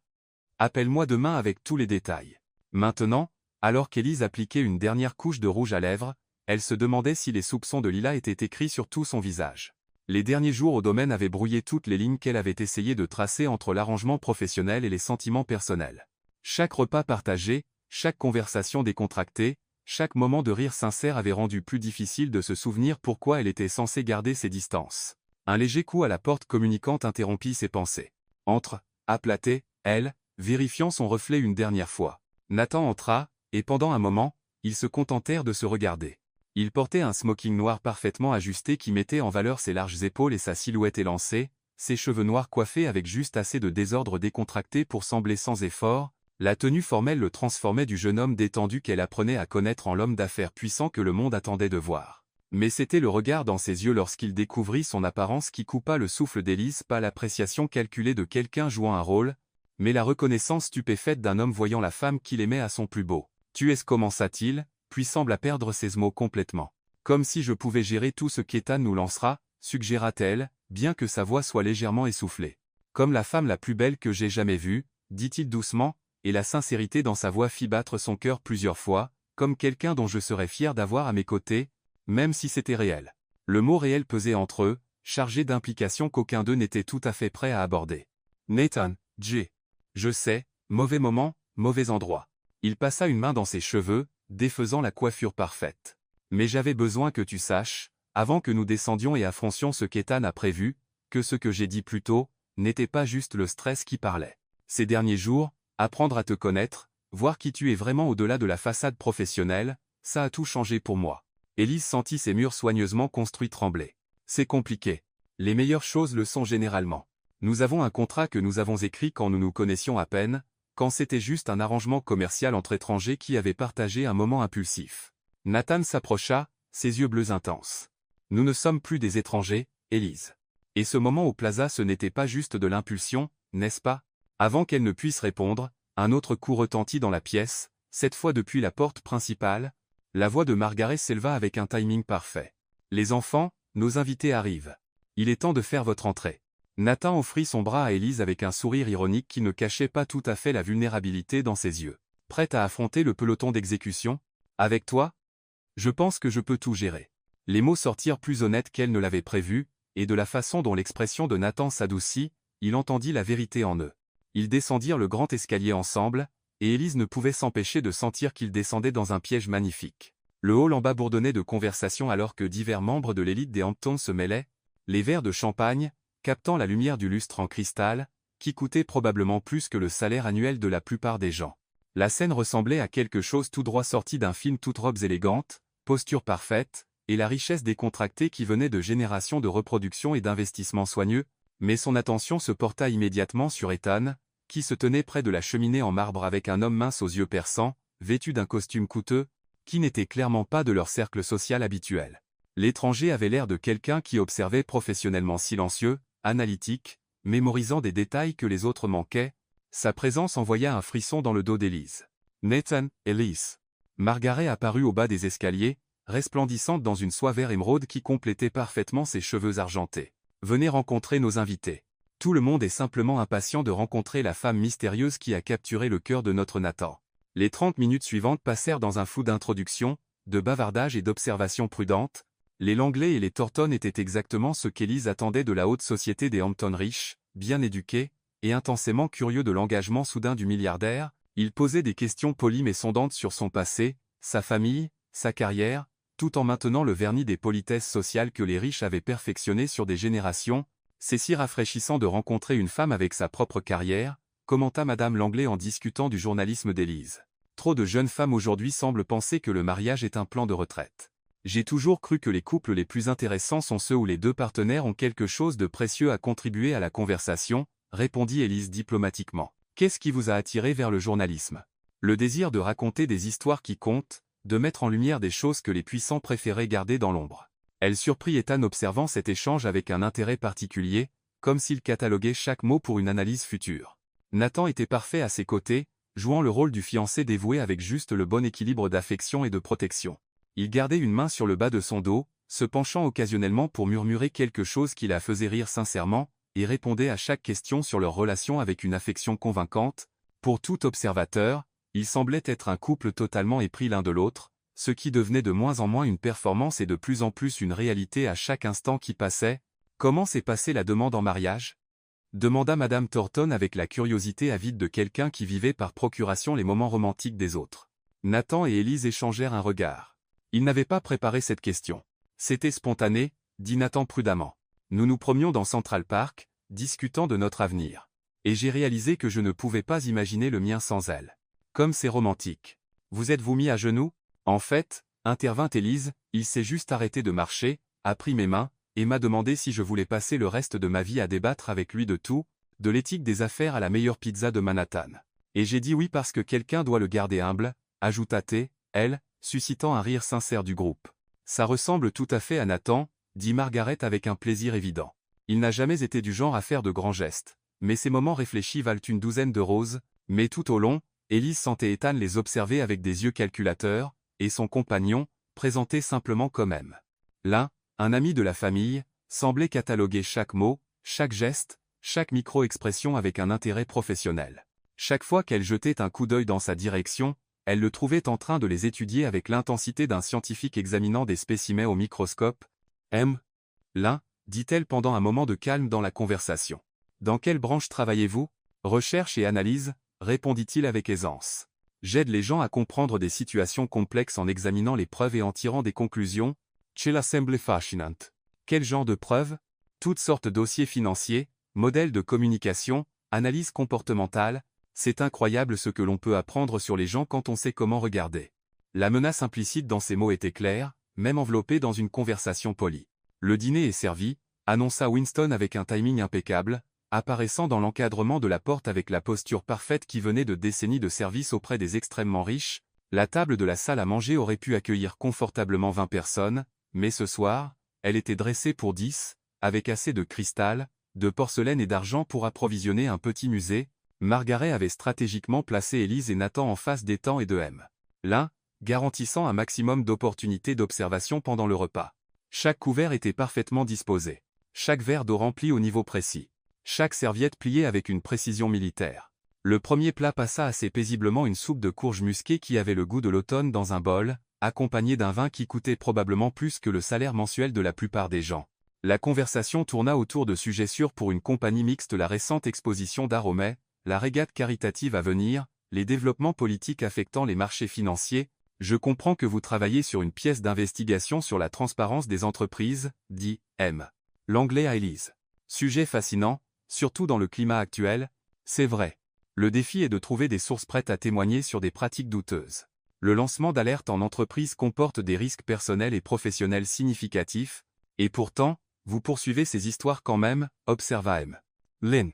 Cela suggère soit un courage admirable, soit une imprudence dangereuse. Je préfère penser à cela comme une responsabilité nécessaire, répondit Élise calmement. La démocratie exige un public informé, et un public informé exige des journalistes prêts à poser des questions difficiles, même lorsque ces questions pourraient nuire à des innocents. Le bon journalisme fait la distinction entre exposer les méfaits et détruire les réputations. L'objectif est la vérité, pas la destruction. Margaret hocha la tête avec approbation. Bien dit. J'ai toujours cru que la transparence engendre la confiance, tandis que le secret engendre la suspicion, une philosophie intéressante de la part de quelqu'un qui a construit un empire sur la gestion stratégique de l'information, commenta Ethan. Il y a une différence entre la vie privée et la tromperie, Ethan. L'une protège des intérêts légitimes, l'autre dissimule un comportement douteux, alors que le plat principal arrivait de l'agneau parfaitement préparé avec des légumes de saison qui ressemblaient à des œuvres d'art. Ethan décida de passer à l'offensive. Alors, Élise, dit-il avec un sourire qui n'atteignait pas ses yeux, coupant son agneau avec une précision chirurgicale, Nathan m'a dit que vous vous êtes rencontrés dans une librairie, The Strand, n'est-ce pas? C'est exact, répondit Élise avec aisance, reconnaissante pour toutes ces heures passées à perfectionner leur histoire. Je faisais des recherches sur l'éthique des médias. Il cherchait quelque chose sur la stratégie d'entreprise. Nous avons fini par avoir une discussion très passionnée sur la responsabilité des entreprises dans le journalisme. Comme c'est merveilleusement romantique, commenta Madame Langlais avec un véritable plaisir. L'amour autour de la littérature comme quelque chose tout droit sorti d'un roman. Quel livre recherchiez-vous précisément? Demanda M. Lynn avec désinvolture, sa voix portant juste une pointe d'accent suggérant que l'anglais n'était pas sa langue maternelle. Sa fourchette s'arrêta à mi-chemin de sa bouche, attendant sa réponse. Élise sentit un frisson d'avertissement. Ce n'était pas une conversation anodine. Plusieurs, en fait. Je travaillais sur un article sur les lignes floues entre les nouvelles et le divertissement dans les médias numériques. Amusing Ourselves to Death de Neil Postman était particulièrement pertinent pour mes recherches. Excellent choix, approuva Margaret. Postman était en avance sur son temps de plusieurs décennies. Ses avertissements sur la culture du divertissement sapant le discours sérieux semblent prophétiques maintenant. Et quel livre d'affaires cherchiez-vous, Nathan? Continua Ethan l'interrogatoire, tamponnant sa bouche avec sa serviette. Good to Great de Jim Collins, répondit Nathan sans hésitation. Je revoyais les principes de leadership pour une présentation au conseil. Intéressant, parce que selon les registres d'achat que nous avons obtenus de The Strand, tu as acheté l'art de la guerre ce jour-là, pas Good to Great. La table devint silencieuse. Même la douce musique classique jouant en arrière-plan sembla s'arrêter. Élise sentit son estomac se nouer alors qu'elle réalisait qu'Ethan avait réellement enquêté sur leur rencontre fictive. Le tintement de l'argent contre la porcelaine cessa, les verres s'arrêtèrent à mi-chemin des lèvres, et tous les yeux se tournèrent pour observer leur réponse, mais Nathan ne manqua pas un battement. Tu as absolument raison. J'ai d'abord pris Good to Great, mais Élise m'a recommandé l'art de la guerre à la place. Elle a dit que si je voulais vraiment comprendre la stratégie d'entreprise, je devrais commencer par Sun Tzu. Le meilleur conseil que j'ai jamais reçu. Élise le regarda avec ce qu'elle espérait, ressembler à un souvenir affectueux, plutôt qu'un soulagement stupéfait. Tu étais tellement sceptique.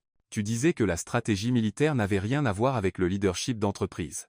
Et tu as passé 20 minutes à me prouver le contraire, là, dans l'allée, ajouta Nathan, sa main trouvant la sienne sur la table dans un geste qui semblait être un réflexe d'affection inconscient. J'ai su alors que tu allais changer ma perspective sur tout. 20 minutes? L'un prit une note dans un petit carnet qu'il avait sorti de la poche de sa veste. C'est une conversation plutôt longue pour une rencontre fortuite. Quand vous trouvez quelqu'un qui remet en question vos présupposés, le temps a tendance à disparaître, répondit Élise, et elle réalisa que c'était complètement vrai, même si elle décrivait des moments qui n'avaient jamais vraiment eu lieu. Comme c'est minutieux de votre part de vérifier les registres d'achat, dit Margaret d'un ton sec. Son ton suggérant que les tactiques d'investigation d'Ethan n'étaient pas entièrement appréciées, je suppose que la prochaine étape sera de demander à voir leur historique de messages textes. Ethan eut la grâce de sembler légèrement embarrassé. Je veux juste comprendre la chronologie, grand-mère. Ces fiançailles ont surpris tous ceux qui connaissent Nathan. Parfois, les meilleures choses arrivent par surprise, répondit Élise fermement. Nathan et moi voulions garder notre relation privée jusqu'à ce que nous soyons sûrs qu'elle était sérieuse. Aucun de nous n'aime être sous les projecteurs. Et pourtant, vous voilà, fiancé à l'un des célibataires les plus en vue d'Amérique, observa M. Lynn, son estilo suspendo audesus de son carnet. Voilà, fiancé à l'homme que j'aime, corrigea Élise, regardant directement Nathan. Tout le reste n'est que bruit de fond. Le regard qu'ils échangèrent était si sincère, si chargé d'une réelle émotion, que même Madame Thornton soupira romantiquement. « C'est magnifique, ma chère, dit-elle, pressant sa main contre son cœur. Charles et moi nous sommes rencontrés dans des circonstances similaires tous deux essayant de préserver notre intimité tout en naviguant dans une cour publique. Parfois, on sait, n'est-ce pas? C'est vrai, acquiesça Nathan, son pouce caressant les phalanges d'Élise dans un geste si naturel qu'il semblait inconscient. Bien que je doive admettre, j'étais intimidé au début. Élise est brillante, accomplie, totalement indépendante. Je n'étais pas sûr de ce qu'elle pourrait bien voir en quelqu'un comme moi. Quelqu'un comme toi? Élise rit, et c'était complètement naturel. Tu veux dire quelqu'un qui a construit un empire de toutes pièces, diplômé summa cum laude de Harvard, parle 3 langues, et trouve encore le temps de lire de la philosophie pour le plaisir? Oui, un vrai mystère pourquoi je serais intéressé. Tu lis de la philosophie? Demanda Aimé. L'anglais à Nathan avec une réelle surprise. Surtout Marc Aurèle, admit Nathan. Le stoïcisme aide à gérer le stress de la gestion d'une entreprise. Vous avez du pouvoir sur votre esprit, pas sur les événements extérieurs. Réalisez cela, et vous trouverez la force. Comme c'est inattendu, s'exclama Madame Langlais en tapant des mains. Un homme d'affaires philosophe et une journaliste militante. Vous devez avoir les conversations les plus fascinantes. C'est vrai, dit Élise, et elle réalisa que c'était complètement vrai. Nathan me pousse à penser différemment à tout. Il n'est pas du tout ce à quoi je m'attendais d'un PDG. Qu'attendais-tu? Demanda Margaret avec un amusement évident, appréciant clairement de voir son petit-fils être loué. Quelqu'un de plus. Traditionnellement corporatif, concentré principalement sur les marges de profit et les rapports trimestriels, Nathan pense à l'impact humain des décisions d'affaires, ce qui est étonnamment rare dans sa position. Comme c'est diplomatique de ne pas mentionner de nom, dit Ethan avec une légèreté forcée, bien que sa mâchoire se soit légèrement crispée, comme c'est précis de reconnaître un leadership de qualité, corrigea Margaret fermement. Nathan a toujours été plus intéressé par la création de valeur durable que par l'extraction de profit maximum. C'est pourquoi il sera un excellent leader pour la prochaine génération. Le commentaire plana dans l'air comme un gant jeté. La mâchoire d'Ethan se crispa davantage, et M. Lynn griffonna plus de notes dans son carnet omniprésent. En parlant de leadership à l'avenir, dit Ethan, changeant clairement de tactique, je me suis demandé quelles étaient les implications financières de ces fiançailles. Avez-vous discuté d'un contrat prénuptial? Ethan, la voix de Margaret aurait pu couper du verre, c'est une conversation tout à fait inappropriée pour le dîner. C'est bon, Margaret, dit Élise calmement, bien que son cœur batte la chamade. C'est une question légitime, même si le moment est discutable. Oui, nous en avons discuté. En fait, j'ai insisté pour en avoir un. Ce n'était clairement pas la réponse à laquelle Ethan s'attendait. Tu as insisté pour un contrat prénuptial? J'ai ma propre carrière, mes propres actifs, ma propre indépendance financière. La dernière chose que je veux, c'est que quelqu'un pense que j'épouse Nathan pour son argent. La voix de Lise portait une conviction qui venait d'une croyance sincère. Je suis tombée amoureuse de l'homme, pas du compte en banque. Comme c'est rafraîchissant, murmura Madame Thornton avec approbation.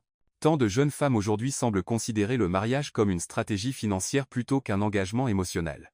Une pensée très moderne, approuva son mari, construire un partenariat basé sur le respect mutuel plutôt que sur la dépendance économique. Miss Mare. Lee n'avait pas fini son évaluation professionnelle. Mesdemoiselles Harper, pouvez-vous nous parler de votre relation avec Colin Ramsay? La question frappa comme un coup physique. Élise sentit Nathan se tendre à côté d'elle, sa main se resserrant de manière protectrice autour de la sienne. Toute la table sembla retenir son souffle, attendant sa réponse. Je ne vois pas en quoi ma relation précédente est pertinente pour cette conversation, dit Nathan froidement, sa voix portant un avertissement qui fit remuer inconfortablement plusieurs invités. C'est pertinent parce que M. Ramsay a été assez vocal sur ses opinions concernant ses fiançailles, répondit M. Ligne avec aisance, totalement imperturbable par le ton de Nathan. Il a suggéré que Mademoiselle Harper pourrait utiliser cette relation pour réhabiliter sa réputation après leur rupture désagréable. Élise sentit la rage monter dans sa poitrine comme une tempête qui se prépare, mais elle se força à rester calme. Colin a droit à ses opinions. Ce à quoi il n'a pas droit, c'est de répandre des mensonges sur mon caractère ou mes motivations. Donc, vous niez que ses fiançailles soient motivées professionnellement? Je nie que ma vie personnelle concerne Colin, ou franchement, vous, la voix d'Élise était de l'acier enrobé de soie. Colin m'a trompé avec ma meilleure amie, m'a humilié publiquement, et a essayé de nuire à ma carrière quand j'ai refusé de le reprendre discrètement. Si vous voulez discuter des motivations douteuses de quelqu'un, peut-être devrions-nous commencer par là. Élise, murmura Nathan, sa voix pleine d'admiration et de soutien. Non, c'est bon. J'en ai assez d'être poli à ce sujet. Élise se tourna pour s'adresser à toute la table, ses instincts de journaliste prenant le dessus. Colin ne supportait pas de sortir avec une femme plus réussie que lui, alors il a essayé de me rabaisser à son niveau. Quand ça n'a pas marché, il m'a trompé. Quand je l'ai quitté, il a essayé de détruire ma réputation en remettant en question mon éthique et en répandant des rumeurs sur mes sources. L'idée que j'aurais besoin de fabriquer une relation pour me réhabiliter après avoir été victime d'infidélité n'est pas seulement insultante, c'est absurde. La table était complètement silencieuse. Même l'un avait cessé d'écrire, son stylo figé au-dessus de son carnet. Bien dit, déclara Margaret fermement, levant légèrement son verre de vin. Toute femme qui se contente de moins qu'elle ne mérite, mérite moins que ce pourquoi elle s'est contentée. Oscar Wilde? Demanda Nathan avec un petit sourire, une partie de la tension quittant ses épaules. Margaret Caldwell, répondit sa grand-mère avec fierté, bien que je sois sûr qu'Oscar approuverait le sentiment. La tension commença à s'apaiser alors que la conversation reprenait, mais Élise pouvait sentir le regard analytique de M. L'un toujours fixé sur elle. Elle avait le sentiment perturbant que tout ce qu'elle avait dit était catalogué, traité, évalué pour son authenticité. Chaque pause, chaque inflexion, chaque micro-expression était évaluée par quelqu'un formé à détecter la tromperie. « Parlez-nous de votre famille, ma chère » dit Madame Langley, essayant clairement de diriger la conversation vers des eaux plus sûres. « Sont-ils excités par les fiançailles » ? Mes parents sont ravis, répondit Élise, reconnaissante pour le changement de sujet. Ils sont tous deux enseignants dans l'Ohio. Mon père enseigne l'histoire au lycée, ma mère enseigne à l'école primaire. Ils m'ont élevé pour valoriser l'éducation, le travail acharné et le respect des gens, quel que soit leur statut économique, comme c'est ancré, commenta Madame Thornton. C'est si important de se souvenir de ses racines, surtout lorsqu'on entre dans un monde de privilèges. Je pense que le privilège vient avec des responsabilités, dit Élise honnêtement. Plus vous avez, plus vous devriez redonner à votre communauté. Et comment envisagez-vous de le faire en tant que membre de la famille Caldwell? Demanda Ethan, son ton suggérant que ce n'était pas une simple curiosité. J'aimerais créer une fondation axée sur l'éducation aux médias et l'accès à l'éducation. Trop de gens manquent des outils pour évaluer l'information de manière critique, ce qui les rend vulnérables à la manipulation et à la désinformation. Fascinant, dit Margaret avec une approbation évidente. Cela s'aligne parfaitement avec les intérêts caritatifs existants de la famille. Je n'étais pas au courant des intérêts caritatifs spécifiques de la famille, nota M. L'un, faisant une autre entrée dans son carnet. La Fondation Caldwell soutient des initiatives éducatives depuis plus de 50 ans, répondit Margaret froidement. Peut-être auriez-vous dû faire des recherches plus approfondies avant d'accepter cette mission. La réprimande était subtile mais indéniable, et les joues de M. L'un rougirent légèrement. Le dessert arriva des soufflés au chocolat individuels qui étaient des œuvres d'art, accompagnés d'un porto probablement plus vieux qu'Élise. La conversation glissa vers des sujets plus sur les événements sociaux à venir, les plans de vacances, les dernières pièces de théâtre de Broadway, les ventes aux enchères d'art, les galas caritatifs, mais sous le vernis civilisé, Élise pouvait sentir les courants sous-jacents d'évaluation et de jugement, comme si elle était un spécimen examiné sous un microscope très coûteux. Ces soufflets sont incroyables, commenta-t-elle, prenant une bouchée de ce qui était être le meilleur dessert qu'elle ait jamais goûté. Le cuisinier a été formé à Paris, dit Margaret avec fierté. Je crois en m'entourer d'excellence en toutes choses. Y compris les futures petites filles par alliance? Demanda Madame Langley avec un sourire complice. Surtout les futures petites filles par alliance, répondit Margaret, levant son verre de Porto en direction d'Élise. Nathan, dit Ethan alors qu'il finissait le dessert, posant sa cuillère avec une précision délibérée, puis-je te parler en privé un moment? Une question d'affaires qui nécessite une attention immédiate. Tout ce que tu as besoin de dire à Nathan, tu peux le dire devant moi, dit Élise fermement, ses instincts de journaliste s'enflammant. En fait, Cela concerne des affaires confidentielles de l'entreprise, des questions de conseil qui exigent de la discrétion. Nathan semblait déchiré entre protéger Élise et éviter une scène devant leurs invités. C'est bon, dit-elle doucement, posant sa main sur la sienne. Je vais bien. 5 minutes, dit Nathan fermement à Ethan, puis se pencha pour embrasser la tempe de Lise dans un geste qui semblait complètement naturel. Je reviens tout de suite. Alors que les hommes quittaient la salle à manger, Margaret se déplaça immédiatement pour s'asseoir à côté d'Élise, s'assoit Émeraude bruissant doucement. Comment tiens-tu le coup, ma chère? J'ai l'impression d'être disséqué par un vautour très poli, admit Élise doucement. L'un est très minutieux. Ethan l'a engagé pour enquêter sur un éventuel espionnage industriel l'année dernière. Cet homme pourrait probablement vous dire ce que tout le monde à cette table a mangé au petit déjeuner, et combien ils ont payé pour leurs chaussures. Ce n'est pas particulièrement rassurant. Ce n'est pas censé l'être. L'expression de Margaret était sombre. Ethan est plus désespéré que je ne le pensais. Engager un détective privé pour espionner des membres de la famille franchit une ligne, même pour lui. Que se passe-t-il s'il trouve quelque chose? Une incohérence dans notre histoire? Une preuve que ce n'est pas réel? Margaret resta silencieuse un moment, étudiant le visage d'Élise avec ses yeux bleus perçants qui ne manquaient rien. Puis-je te poser une question, et me donneras-tu une réponse honnête? Pinsua. Es-tu amoureuse de mon petit-fils? La question plana entre elles comme un défi. Élise sentit ses défenses soigneusement construites s'effondrer sous le regard pénétrant de Margaret. Autour d'elle, les autres invités continuaient leur conversation polie, mais elle avait l'impression qu'elle et Margaret existaient dans une bulle de vérité. Commença-t-elle, puis s'arrêta. C'est compliqué. L'amour l'est généralement, mais ce n'est pas ce que j'ai demandé. Élise prit une respiration tremblante. Nous avons convenu que ce serait faux, un arrangement commercial. Pas de sentiments romantiques, pas de complications, juste une performance mutuellement bénéfique. Et comment ça fonctionne pour toi? Élise rit malgré elle, le son portant plus de douleur que d'humour. Terriblement. Absolument. Terriblement. Bien, dit Margaret avec une satisfaction évidente. Parce que ça fonctionne terriblement pour Nathan aussi. Je l'ai observé cette dernière semaine, et je ne l'ai pas vu aussi heureux depuis avant la mort de ses parents. Tu lui as donné quelque chose que je n'ai jamais pu, la liberté d'être lui-même au lieu de vivre constamment à la hauteur d'attentes impossibles. Mais si Ethan prouve que nous mentons? S'il détruit la réputation de Nathan, son héritage? Ethan peut aller au diable, dit Margaret avec une véhémence surprenante, sa façade raffinée se fissurant légèrement. J'ai pris ma décision concernant la succession de l'entreprise, et cela n'a rien à voir avec la vie personnelle de Nathan. Cela a tout à voir avec son caractère, sa vision, et sa capacité à diriger avec intelligence et compassion toutes choses qui étaient vraies avant que tu n'arrives et qui le seront indépendamment de ce qui se passe entre vous deux. Avant qu'Élise ne puisse répondre, les hommes revinrent. Nathan semblait frustré et tendu, sa mâchoire crispée par une colère à peine contrôlée. Ethan avait l'air satisfait, comme un chat qui avait coincé une souris particulièrement intéressante. L'un suivait derrière eux, prenant toujours des notes avec le dévouement d'un greffier de tribunal. Tout va bien? Demanda Margaret avec une douceur trompeuse, bien que ses yeux soient perçants d'inquiétude. Bien, répondit Ethan, lissant sa cravate. Juste discuter de certaines décisions du conseil à venir et de la planification de la succession. Nathan se rassit à côté d'Élise, sa main trouvant immédiatement la sienne sous la table. Son toucher était chaud mais tendu, et elle pouvait sentir la frustration qui émanait de lui comme la chaleur d'un fourneau. Eh bien, annonça Margaret, se levant de sa chaise avec une grâce royale, je pense qu'il est temps de passer à la bibliothèque pour des digestifs.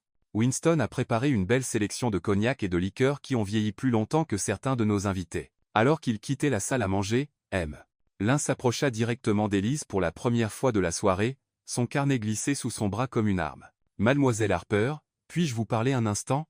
Nathan s'approcha immédiatement, ses instincts protecteurs s'enflammant. Tout ce que vous avez à dire, peut être dit devant moi. C'est bon, dit Élise, bien que son cœur batte comme si elle venait de courir un marathon. Que vouliez-vous discuter, Lynn? J'ai terminé mon enquête préliminaire sur votre relation avec Caldwell. Sa voix était plus stable qu'elle ne le ressentait. L'un consulta son carnet, feuilletant plusieurs pages couvertes d'une écriture méticuleuse. Votre histoire sur la rencontre à de Strand est parfaitement vérifiée. Les registres d'achat confirment que Caldwell a acheté l'art de la guerre le 15 octobre à 15h47.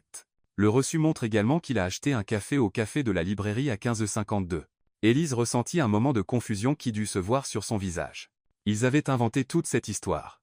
Comment pouvait-il y avoir des registres d'achat réels avec des détails aussi précis? J'ai également confirmé que vous étiez bien dans la section journalisme cet après-midi-là, faisant des recherches sur l'éthique des médias. Le bibliothécaire de service ce jour-là se souvenait de vous spécifiquement parce que vous y avez passé plusieurs heures et avez demandé de l'aide pour trouver des ressources supplémentaires sur la manipulation des médias numériques. La confusion s'approfondit.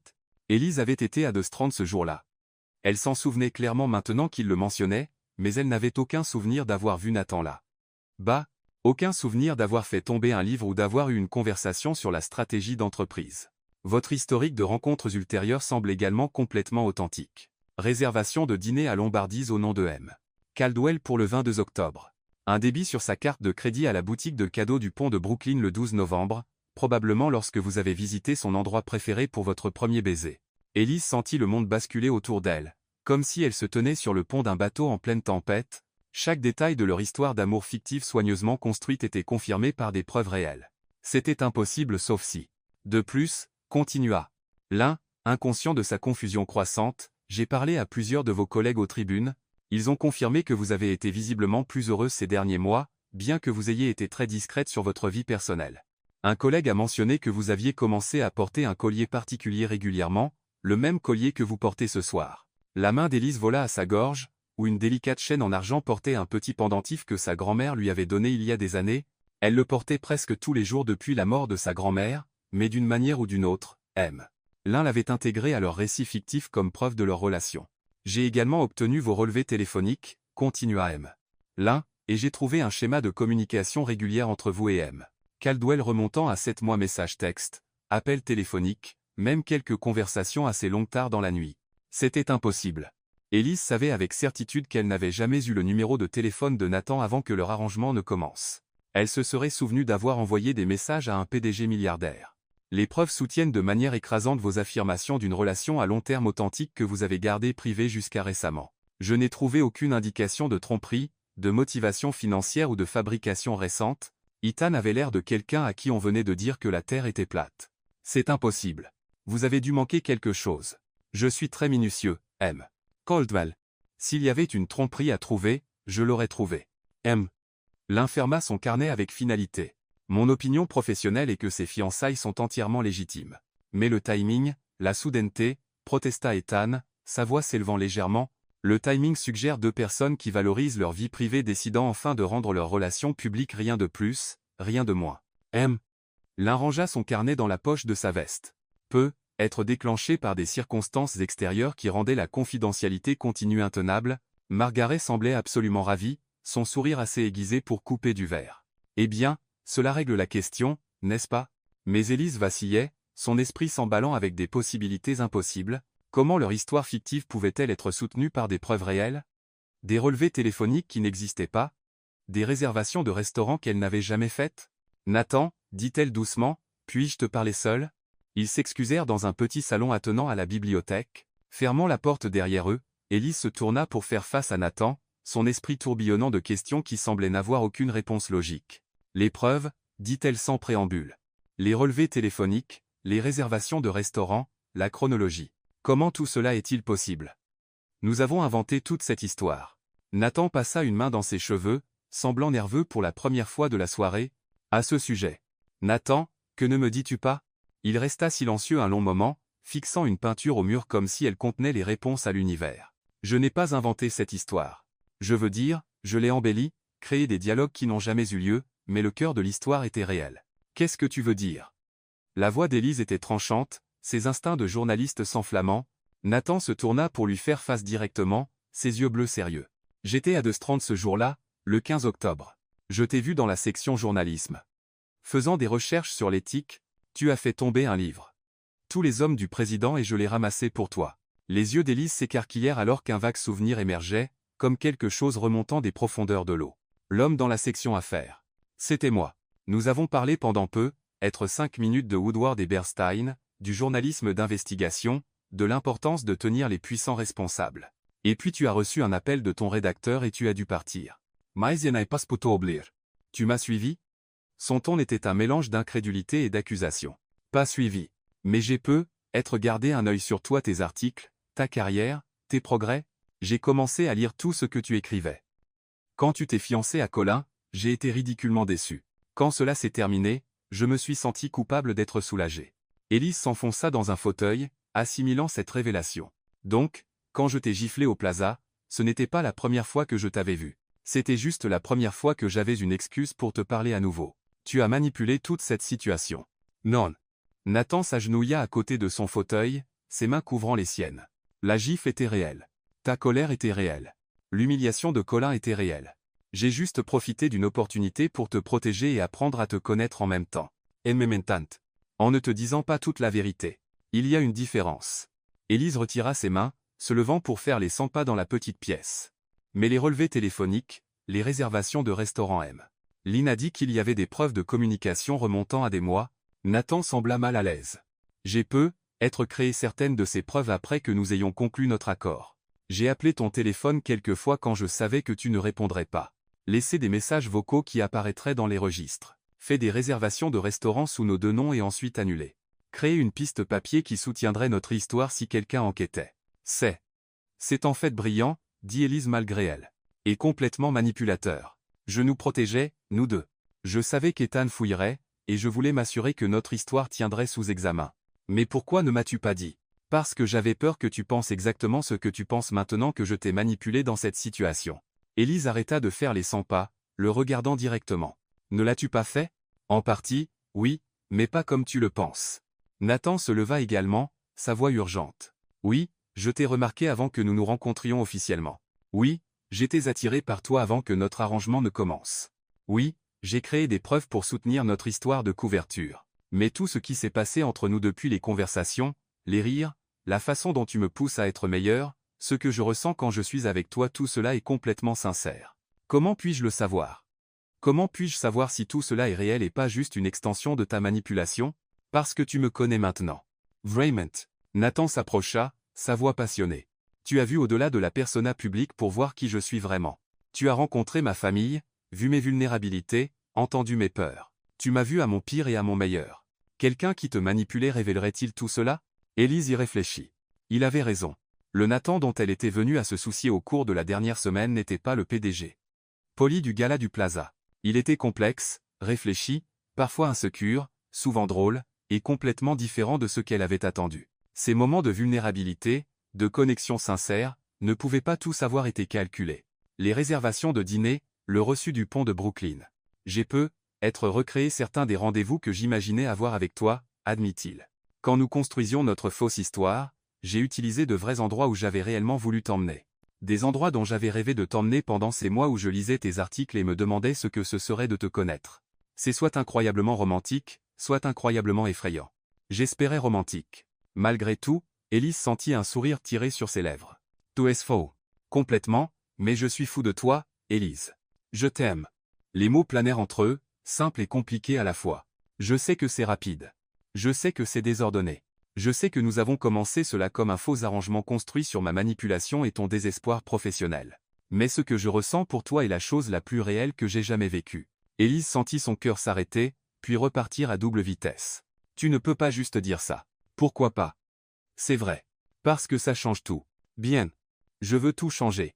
Nathan s'approcha, ses mains encadrant doucement son visage. Je veux déchirer ce contrat et recommencer. Je veux t'emmener à de vrais rendez-vous dans de vrais endroits.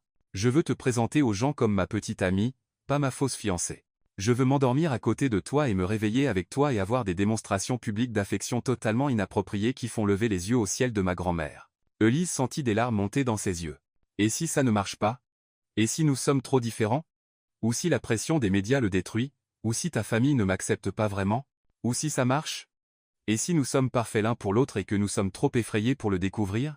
Un léger coup à la porte les interrompit. La voix de Margaret s'éleva avec un timing parfait.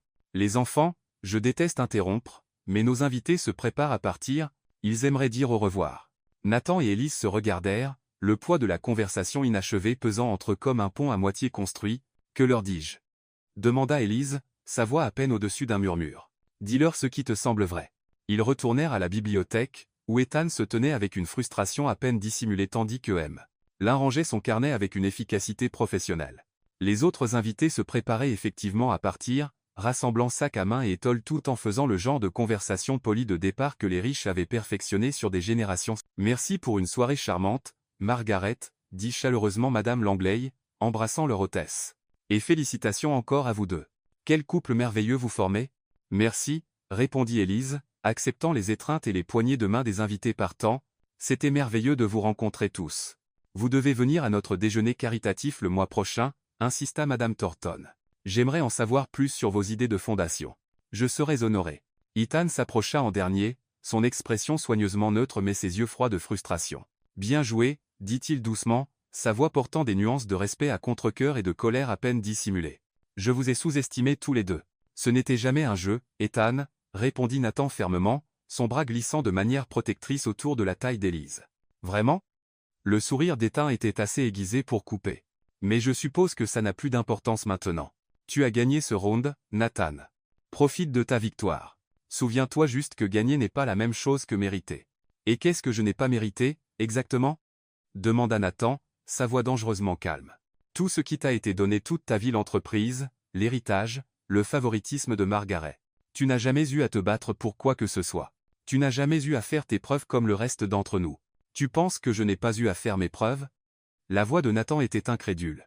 Je suis sous un microscope depuis que j'ai 12 ans, attendu d'être parfait, de vivre à la hauteur de normes impossibles. Pauvre petit garçon riche, se moqua Ethan. Comme ça doit être terrible d'hériter de milliards de dollars et du respect du monde des affaires. Tchasoufit. La voix de Margaret trancha la tension comme une lame. Elle avait écouté depuis l'encadrement de la porte, son expression plus froide qu'Élise ne l'avait jamais vue. Ethan, tu quitteras ma maison maintenant, et tu ne reviendras pas tant que tu ne pourras pas parler à ta famille avec respect. Famille? Ethan rit amèrement. C'est ce que nous sommes? Parce que de mon point de vue, il y a Nathan, ton garçon d'or, et puis il y a tous les autres qui se battent pour des miettes. Tu as raison, dit Margaret doucement, sa voix portant des décennies d'autorité. Il y a Nathan, qui a passé les 15 dernières années à travailler 10 à 8 heures par jour pour honorer la mémoire de ses parents et construire sur ce qu'ils ont commencé. Et puis il y a toi, qui a passé les mêmes 15 années à chercher des raccourcis et à t'apitoyer sur ton sort. Le visage d'Ethan rougit. Tu n'as aucune idée de ce que j'ai sacrifié. Tu n'as rien sacrifié d'autre que des opportunités, interrompit Margaret. Chaque porte que je t'ai ouverte, tu t'en es détourné. Chaque chance que je t'ai donnée de faire tes preuves, tu l'as gâchée. Ne blâme pas Nathan pour tes propres choix. Après le départ d'Ethan avec M. L'un à sa suite, le manoir sembla soudainement silencieux, comme si une tempête était passée. Margaret, Nathan et Élise se tenaient seuls dans la bibliothèque, entourés de milliers de livres et du poids de l'histoire familiale. Eh bien, c'était éclairant, dit Margaret d'un ton sec, s'installant dans son fauteuil préféré avec la grâce de quelqu'un habitué à gérer les crises. Je suppose que vous deux avez des choses à discuter. C'est vrai, admet Nathan. Bien. Prenez votre temps. Je serai dans mon bureau, si vous avez besoin de quoi que ce soit. Margaret s'arrêta à la porte, se retournant vers eux avec quelque chose qui pourrait être de l'affection maternelle. Ce que ça vaut, je n'ai jamais vu deux personnes lutter autant contre le fait de tomber amoureux. Ça a été assez divertissant à regarder. Après son départ, Nathan et Élise se tenaient face à face dans l'élégante bibliothèque, entourés de volumes reliés de cuir et de la douce lueur des lampes de table. Le silence s'étira entre eux, lourd de tout ce qu'ils avaient dit et de tout ce qu'ils n'avaient pas dit. Alors, dit Élise finalement, sa voix à peine au-dessus d'un murmure, que se passe-t-il maintenant? Maintenant, nous décidons si nous continuons à prétendre que c'est faux, ou si nous admettons que ça a cessé d'être faux quelque part autour du 2e jour. Quand as-tu su que c'était réel pour toi? Nathan réfléchit sérieusement à la question, les mains enfoncées profondément dans ses poches. Le phare. Quand tu parlais de tes peurs et de tes rêves, et que j'ai réalisé que je voulais tout savoir sur toi, pas pour l'arrangement, pas pour la performance, mais parce que je tombais amoureux de toi et que je voulais tomber encore plus profondément. Pour moi, c'était ce matin, quand tu m'as apporté du café et que nous avons passé 2 heures à planifier des rendez-vous fictifs, et je me suis surprise à souhaiter qu'ils soient réels. Ils peuvent être réels. Vraiment? Élise s'approcha de lui, attirée par l'honnêteté dans sa voix. Parce que je dois aussi te dire quelque chose. Oui. Je t'aime aussi. Les mots sortirent précipitamment, comme si elle les avait retenus toute la soirée. J'aime à quel point tu es intelligent, comment tu écoutes quand je parle, comment tu me fais rire même quand je suis terrifié. J'aime que tu m'aies protégé de Colin, même si cela signifiait créer cette mascarade compliquée. J'aime que tu lises de la philosophie, que tu fasses de mauvaises blagues sur tes meubles et que tu te soucies d'utiliser ta richesse de manière responsable.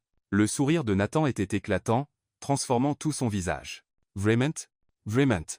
Mais je suis toujours en colère que tu ne m'aies pas dit t'avoir vu avant, avoir créé des preuves, avoir manipulé la situation.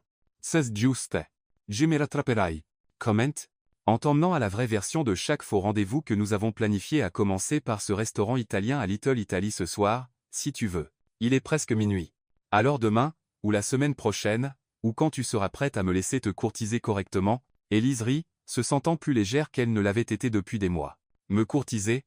Quoi? Vivons-nous dans un roman de Jane Austen? Si c'est ce qu'il faut pour te convaincre que je suis sérieux, je t'écrirai des sonnets et t'enverrai des fleurs tous les jours. S'il te plaît, non. Je suis allergique à la plupart des fleurs, et ta poésie est probablement terrible. Comment sais-tu que ma poésie est terrible? Tout, est, PDG. C'est statistiquement probable. Nathan s'approcha, ses mains trouvant sa taille. Puis-je t'embrasser maintenant? Un vrai baiser, pas un baiser de performance. Je pensais que tu ne demanderais jamais. Cette fois, quand Nathan l'embrassa, il n'y avait ni caméra, ni public, ni autre but que le simple désir d'embrasser la femme qu'il aimait. C'était doux, tendre et plein de promesses. Et quand ils se séparèrent, tous deux souriaient comme des adolescents avec leur premier béguin. Alors, que devient le contrat? Demanda Élise, ses bras toujours autour de son cou. Nous le brûlons cérémonieusement, avec du champagne et être des feux d'artifice. Et les plans de succession de ta grand-mère? Elle fera ce qu'elle pense être le mieux pour l'entreprise, mais cela ne sera plus basé sur ma vie personnelle. Elle l'a clairement dit ce soir. Et Ethan? Ethan devra apprendre à vivre avec la déception encore une fois. J'ai de la peine pour lui. Pourquoi? Parce qu'il a dépensé tellement d'énergie à être en colère contre ce qu'il n'a jamais appris à apprécier ce qu'il a. Nathan étudia son visage à la lumière des lampes. C'est très généreux de ta part, étant donné qu'il vient de passer la soirée à essayer de détruire notre relation. À essayer de détruire notre fausse relation. Il a en fait fini par prouver la vraie. Vraie, bien que je ne sois pas sûr que c'était son intention. Ils restèrent ensemble dans un silence confortable pendant un moment, assimilant tout ce qui s'était passé. À l'extérieur des fenêtres de la bibliothèque, les Hamptons s'étendaient sous un dé d'étoiles. Et quelque part au loin, le phare construit par l'arrière-arrière-grand-père de Nathan continuait son balisage régulier. « Puis-je te poser une question ?» dit Élise finalement. « Tout ce que tu veux. Quand nous raconterons cette histoire aux gens, l'histoire réelle, comment expliquerons-nous la partie où je t'ai giflé et ensuite embrassé dans la même soirée ?» Nathan sourit, l'attirant plus près. « Nous leur dirons la vérité. Parfois, l'amour vous frappe comme une gifle en plein visage, et parfois il vous surprend comme un baiser au clair de lune. Nous avons juste eu les deux en une soirée. C'est soit très romantique, soit complètement ridicule. Les meilleures histoires d'amour sont généralement les deux. Et pour la manipulation, les fausses preuves, la mascarade élaborée, nous leur dirons que parfois les mauvaises raisons mènent au bon résultat, que parfois il faut prendre un détour pour trouver où l'on est censé être. Et si les gens pensent que nous sommes fous, alors nous sommes fous ensemble. » Alors qu'ils s'embrassaient à nouveau sous la lumière des étoiles filtrant à travers les fenêtres, aucun d'eux ne remarqua Margaret observant depuis l'encadrement de la porte avec un sourire satisfait.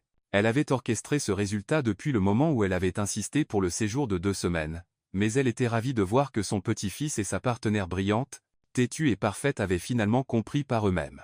Demain, il y aurait des contrats à dissoudre, des annonces à faire, et une vraie relation à naviguer sous les yeux attentifs des médias et de la société. Il y aurait des défis et des complications, et les difficultés normales de 2 personnes réussies et indépendantes s'apprenant à construire une vie ensemble. Mais ce soir, il n'y avait que Nathan et Élise, enfin honnêtes sur leurs sentiments, enfin prêts à arrêter de prétendre et à commencer à vivre l'histoire d'amour qu'ils avaient accidentellement écrite ensemble. « Une dernière chose, » dit Nathan alors qu'ils se séparaient enfin, tous deux essoufflés et souriants. « Quoi? Merci. Pourquoi? Pour m'avoir giflé au plaza. Si tu ne l'avais pas fait, nous ne nous serions être jamais trouvés. Dans ce cas, de rien. Mais convenons que tous les futurs conflits seront résolus avec des mots, pas de la violence. Marché conclu. Bien que je dois dire, tu as un excellent crochet du droit. Des années de cours d'autodéfense. Lila a insisté après que j'ai commencé à couvrir des histoires de corruption politique. Rappelle-moi d'envoyer une note de remerciement à Lila. Pourquoi? Pour avoir une meilleure amie qui t'a appris à te protéger. Ça a conduit à la meilleure chose qui me soit jamais arrivée. Et dans la grande tradition des meilleures comédies romantiques, ils s'embrassèrent à nouveau alors que la caméra métaphoriquement parlant reculait pour montrer le magnifique manoir, l'océan étoilé, et 2 personnes qui avaient trouvé l'amour au lieu le plus inattendu de tous, dans les bras l'un de l'autre. Entourés des décombres de leurs plans soigneusement établis et de la promesse d'un avenir qu'ils étaient enfin assez courageux pour vouloir, tout le monde, semblait-il, vivrait heureux pour toujours, même s'il leur a fallu un peu de temps pour comprendre qu'ils le méritaient. Fin.